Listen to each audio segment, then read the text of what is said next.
people weren't really sure when people were going to be in the office, right? I think people are dreaming if they think they're going to get 100% occupancy. The last thing you want is someone who's commuted for an hour to get in because, they're there and then they're like, oh my gosh, I could have sat at home because my technology is so much better. We're always going to manage the facilities. We're always going to manage the buildings. We're going to manage the assets.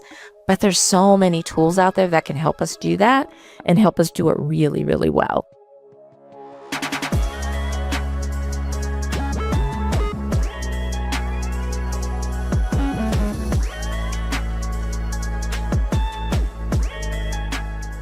Hi, everyone. Welcome to another episode of Heroes of Hybrid Work. On today's pod, I'm very excited to welcome Irene Thomas-Johnson, formerly a global account executive at JLL, where she was responsible for helping her clients with the development of staffing models, identifying detailed savings and improvement plans, technology solutions, service delivery processes, tools, and financial analysis, and more. Irene is also chair of the IFMA Foundation Board of Trustees, among many other titles and accolades I saw on your badge at the IFMA World Workplace Conference. Irene's career spans over 25 years of management, and she's earned a reputation as an industry expert in corporate real estate and integrated facilities management. She was recently named Asceta's Top 20 Facilities Leader, Shaping Hybrid Work in 2024. And for all these reasons, she joins us as a hero of hybrid work today. Irene, thank you so much for joining us. Thank you. I'm happy to be here. Awesome. Let's dive in. So clearly, you have an impressive career and deeply passionate about integrated facilities management. How did your career path lead you here? Yeah, so I was going to school at UCLA. I had to work full-time to put myself through school, and I accepted a full-time position at that time. I was working for the payroll department, and then I became an administrative assistant. And then one day the project manager left, and that project manager was responsible for a little bit of training, a little bit of what we consider project management, building stuff. And they really needed somebody to fill that role. And I raised my hand and I said, I can do it. So without, any experience, I just said, hey, I'm confident that I could do this.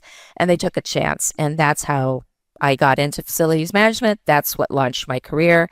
And then from there, started working on projects. So I was doing a lot of interior improvements. I did a couple of ground up projects for small restaurants, and then moved into the operations space as a facilities director. And everything's history from there. That's awesome. I always love when facilities leaders come on and say that they've taken risks because I think it's difficult for a lot of facilities leaders to go out and do that. That's incredible. Yeah. That's a great story. Thank you. So, in your bio, you talk about facilities management. What do you mean by integrated facilities management, and how can that help our listeners today? Yeah. So for me, integrated facilities management means you're integrating all of those things into the built environment. So all of those things being people, process, and technology, along with the things that make the environment thrive. So it's all of your operations. So it's all of your assets and managing all of those assets. It's managing all the things that you can see, the furniture, the lighting, anything that you can see. And then it's also managing all of the tenants or customers in the space. And those customers could either be customers that directly work for the company and you're servicing them, or it could be people that are coming in, as visitors, right? Who are interacting with the company. So when I say integrated facilities management, I mean integrating all of those services that really make the built environment, which is either a building, a structure, whatever you're managing, thrive. Yeah, it's such a challenging role, I think, to be constantly thinking of the people, the processes, the technology, the property, and integrating everything together. And so what are the challenges that you're seeing with all of these data sources that are available to a facilities leader? How can people make sense of it? How can they remain integrated and really not have analysis paralysis. Yes. I think really defining what's important, right? What's important to you if you're the client, or what's important to the client that you're serving. So really understanding, what is their mission, their goal, their vision, and what are they trying to achieve in the near term, but also, in the long term. And then really honing in on that and servicing them around their goals and their aspirations. And what's difficult right now, or has been for facility managers, is one, doing that, but then also with all the new technology that's coming out, AI, the fact that we're still talking about this hybrid environment after coming out of COVID, even though we've been out of it for a few years, all of those things are challenges, and they're challenges that facility managers face every single day. Definitely, definitely. So what are some of the solutions to these challenges? How can technology help? Do you have any specific examples where you recently helped a client, for instance? Yeah. So again, understanding what their needs are, right, and what they're aspiring to is helpful. And then once you know that, just give a little example. So really understanding their needs, and then in this particular situation, the client was looking at bringing people back, from home, right? They had their occupancy levels were pretty low, and they were really trying to understand, like, okay, what's going to bring people back? And we said, well, why don't we talk about pieces of your business and how we might be able to help? And one of those was really understanding how the employees were utilizing the space and why they were either utilizing it or not utilizing it.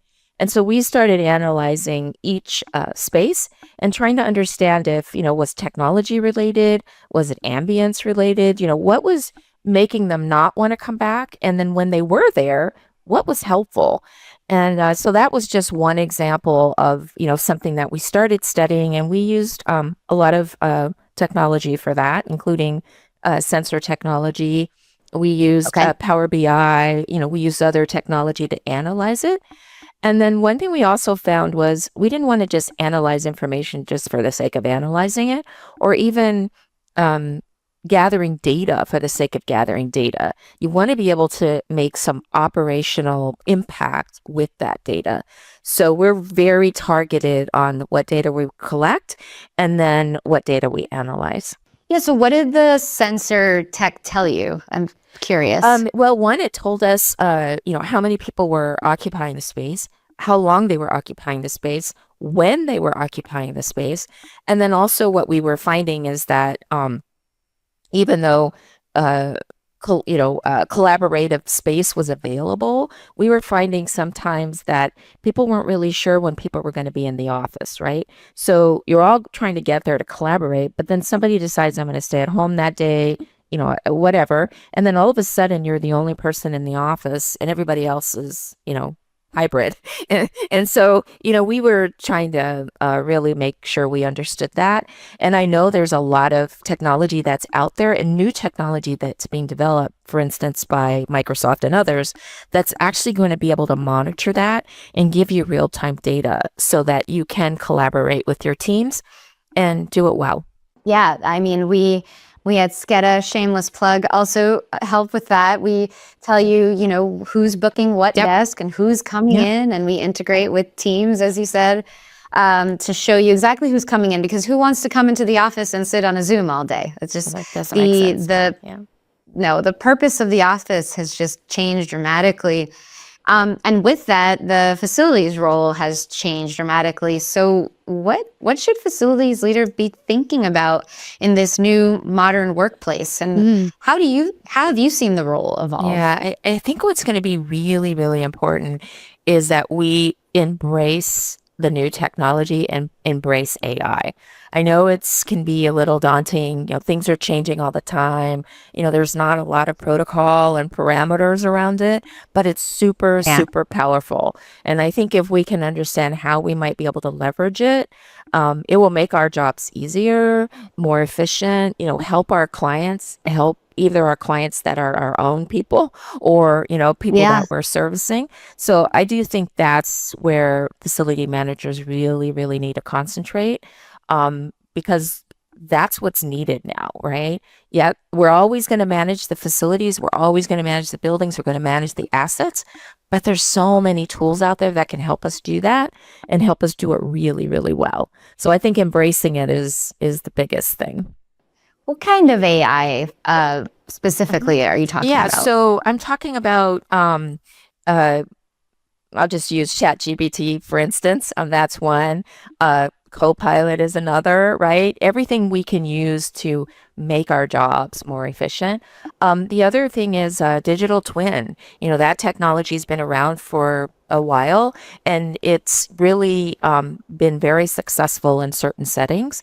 And Mhm. to me, it's pretty amazing because one, it helps us be more efficient, helps us do our jobs better, and gives us better visibility. Sometimes it's with less people, but honestly, that shouldn't be what we concentrate on. What we should be concentrating on is how we can leverage it and how we could take advantage of it. Yeah. Tell me more about this digital twin. Do you mean a digital twin of the building, or what are Yeah, so we? in my Why? particular situation, it's a digital twin of the building. So Okay. in this case, say you have an office building and it has all of these assets that you need to manage. And so this technology, with the help of a human, can Yeah. can do a digital twin of that. And so now what you can do, instead of you sending a technician out immediately to the space to troubleshoot or, do something dangerous, frankly, there's oftentimes that happens. You can actually visualize this from a laptop, from wherever you are. And it's pretty interesting because you can actually follow your asset. You can visualize what's happening with that asset, and you can make determinations before you physically go out and either troubleshoot that asset or call in a vendor to, troubleshoot it. I mean, oftentimes what happens in facilities is you might not have the skill set on site. So then you call one of your vendor partners, they come out and, either they discover it or they don't, and it takes more time, or it's not really the problem that you were calling about, it's something else. I mean, so I just think digital twin has some amazing capabilities. And I know we're getting there. But the companies that have used it, seem to have leveraged it very well. Yeah, this is super Mhm. interesting. So, do you think that AI and digital twins and tech like this make it so that facilities leaders can focus a little bit more on the person's experience and the employee experience? What are your thoughts on Yeah, that? that's a very, very good point, and it's absolutely right. We all know it is about the employee experience. I mean, without the employees, there's no business, right? So I Yeah. do think that that's what all of this new technology and us leveraging it is really going to do. It's going to be able to free up time for us to be able to concentrate on what's important to, to the employee and to the customer. I think that's important because you brought up like, oh, maybe we can do this with fewer people, but from my perspective it makes us more productive so that we can focus on the Oh yeah. people. So we can automate a lot of these tasks that we used to have to do manually. So because you've said that fundamentally it does come down to the people. We currently have 5 generations in the workforce today. What tips do you have for a facilities leader to ensure that every generation is heard? Because this is, I feel like is a challenge. Is Yeah. every generation has their own needs. So I don't know, how can they focus on this? That's a very, very, very good question. And I was actually talking to a colleague last night about this. And, how do you, the language is different, right? The way people Yeah. work is different. The way they show up to work, what they expect from their job is different. And so I think really Yep. understanding who your teams are, wherever you sit within your organization, and understanding, one, how to communicate with them, and then also understanding what their needs and their motivations are. Some people are motivated by money, other people are not. Other people just want you to say, hey, you did a good job. Thank you. And that's enough. And that keeps them going for 6 months. So I Yeah, think that's really true. understanding the the people that you're working with, the teams that you're working with, or the client. Matter of fact, clients are motivated by different things because they're also, you know, different ages, right? So depending on who they are, Yeah. they might be motivated. So it's a real I find it as an opportunity, not really a challenge. I think it's a big opportunity for facility managers, and it just makes you more valuable when you can understand that and you can start, really understanding your teams and what motivates them.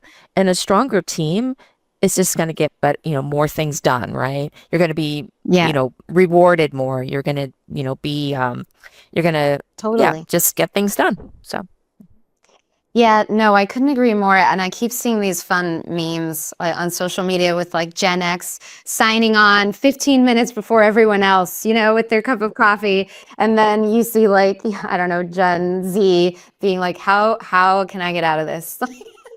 Like how can I automate right. this right now? What's happening? Yeah. Because this is a meeting that could have been an Yeah. email, Yeah. right? I feel like it's becoming harder to I don't know, to fill the needs of all the generations. So one of those needs is how to bring people back to work, all the generations on certain days, right? And how can facilities leaders make the office a destination and not a commute regret, as we like to Yeah. say at SCEDA? Like, how has it changed office design? Any specific examples that you can think of with your Yeah, clients? yeah. I think it's really important to make sure the technology works. Whatever that technology is, you're using Teams, you're using Zoom, whatever, it needs to work. The last thing you want is someone who's commuted for an hour to get in because, they're there and then they're like, oh my gosh, I could have sat at home because my technology is so much better. So I think that's one. I know lots of companies like yourself and others are really looking to enhance that experience so that you can make it seem like you're in the office when you're home and seem like you're home when you're in the office, right? That's sort of an Yeah. analogy that somebody told me recently. So there are lots of things that are happening, but I think the other important thing is, and that's why I think this collaboration software that has been used but now is a little bit more prominent, is really allowing us to understand when people are going to be in, right? Because I want to know, like, okay, I want to know that you're going to be in the office and, Sam's going to be in the office and Sarah's going to be in the office and we can all collaborate together as opposed to getting there and then finding out that, two-thirds of your people are still home and, you now have a virtual meeting. So I think just Right. making sure all of that is working. And I'm really looking forward to the day when that is seamless. And then also, as I mentioned, technology has to work and it has to be clear and crisp, and everyone has to feel comfortable with it. I really like when people turn their cameras on. I know, when we're sort of in a hybrid situation, sometimes people don't do Yeah. that, and I don't know. Yeah. To me, it just makes the meeting go well. And then to your point about, that generation that wishes that we could just automate the thing that we're doing now, I think being really mindful of your meetings and what you want to accomplish and not just meet to meet, right? Not have an hour-long meeting, take the full hour, and then you walk away and you're like, what did we really accomplish? So maybe you could have done that in 15 minutes. So I think that's important too. Yeah. Totally. Having an agenda and goal. Yeah. It really comes down to the basics a lot. I feel like, and I continue to have these conversations with leaders like you, and it is similar in that hybrid work came about and we forgot about the basics, right? It's like, have an agenda, have, expectations setting where everyone turns their camera on, right? Just have it all laid out at the beginning so that it's not ambiguous. People know they're there for a purpose. Everything is very intentional. And I really believe that we used to do this. And then we just kind of panicked. And now, we're kind of Right. grasping. But I think it's just so important to remind people that we just need to get back to the basics in a hybrid Yep. lens. So I'm glad you mentioned that. So what are you seeing for future trends? With hybrid work, the debate being mostly over, most companies are having people come in a couple days a week, the other days home. Like, are you seeing something that maybe we haven't caught on to yet? I think we're seeing that. We're seeing some companies simply mandate, their people come back and they're there 5 days a week, and that's just the way it's going to be. I think you have to balance that. I mean, you have to look at your what are you doing? What is your company trying to accomplish? And are there things that could be uh, worked from home? I mean, there's certain functions that you absolutely have to be in the office, but there's True. others that why do you need to have them commute an hour to sometimes 3 hours one way, depending on what city you're living in? When you could accomplish that at home and you could be so much more productive. In my career, I've worked from home a long time, and I find that I'm even more productive. I'm to the point Yeah. where I have to force myself to turn myself off from work. And That's another yeah, problem, yeah, right? that's the other side, right? So, It's the other yeah. side. So I think, that I don't ever think we're going to go back to where we were. I think people are dreaming if they think they're going to get 100% occupancy for now and forever. We're so Yeah. used to, and we've proven that we can be very productive and successful in that environment, in a hybrid environment. I do like interacting with people. I love that. I travel. I go to the office when I need to, but I'm not going to commute an hour and a half one way to, get there and then an hour and a half one way to get back. It's just not productive. Right. So I do think Yeah. companies really need to look at what are they trying to accomplish, their services, and then also Right. not mandate things that are just going to have you lose really good people. I mean, it's a competitive environment. Yep. Yeah. And kind of similar to what you're saying, I mean, get back to your basics. Do you have goals? Are you meeting your goals? Whether you're at home or in the office, it really doesn't matter, right? Are you actually accomplishing what you set out to do this week? And hold people accountable to that, right? And I totally agree. So, something I like to ask just towards the end is, you came onto this pod, you had something to share, and maybe I didn't ask the right question to get it out of you. Is there something you want to leave us with in summary that you think would be helpful? I think people always ask me, like, why did I get into this profession? I fell into it, but it's been a fantastic journey. I mean, it's just allowed me to do so many different things in my career, meet so Yeah. many different people, explore so many different spaces, that I would Yeah. encourage anybody. And I do mentor quite a bit, and talk to people Hmm. about what I do, and I love talking about it, because I Yeah. really do think you could be successful in this field, and I so I love would that. I would leave it with that. Yeah. All right, I'm going to do one Okay. more then. So, what is the number one thing that you think facilities leaders should be paying attention to today for their own success? You should be paying attention to AI and the new technology. Okay. It is incredible what's happening. And I Yeah. think if you can bring that in, put that in your tool belt and develop those skills, you don't have to be an expert because there are experts out there, but you just need to Sure. know it and you need to embrace it and understand how that can leverage you and what you're trying to accomplish. Yeah. Okay. Okay. And what would you say to a leader that came to you and said, "I'm afraid of AI"? Like what? Like I'm terrified of this and I don't want anything to do with it. Yeah, I would say just learn a little bit about it, right? You don't Yeah. have to be the Baby steps. expert. I was reading something recently where which said you only need to know about 30%, because with that, if you understand it and understand what you can leverage, you can always get somebody else to do the technical part of it, but you just need to not be afraid of it. I mean, it's here. It's not going away. And it's only going to evolve from here. So we might as well, try to embrace it. And again, you don't have to be an expert. You just have to know a little bit about it, to understand it, right? So Know enough to be there you go. dangerous, right? That's Yes, what I like to know enough to be that's right. dangerous. This is awesome, Irene. So you said you mentor and coach, where can people find you? Yeah, so you can find me on LinkedIn. My profile is Irene T. Johnson under LinkedIn. And then also you can find me, through my personal email address, which if you're interested, reach out to me and I'll give it to you.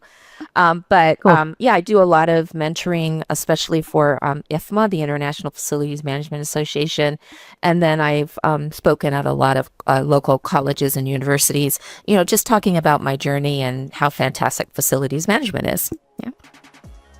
Awesome, Irene. Well, thank you so much for joining us on the show. It was a huge pleasure meeting you, and I'll see you soon. Okay, thank you. Bye-bye. Bye.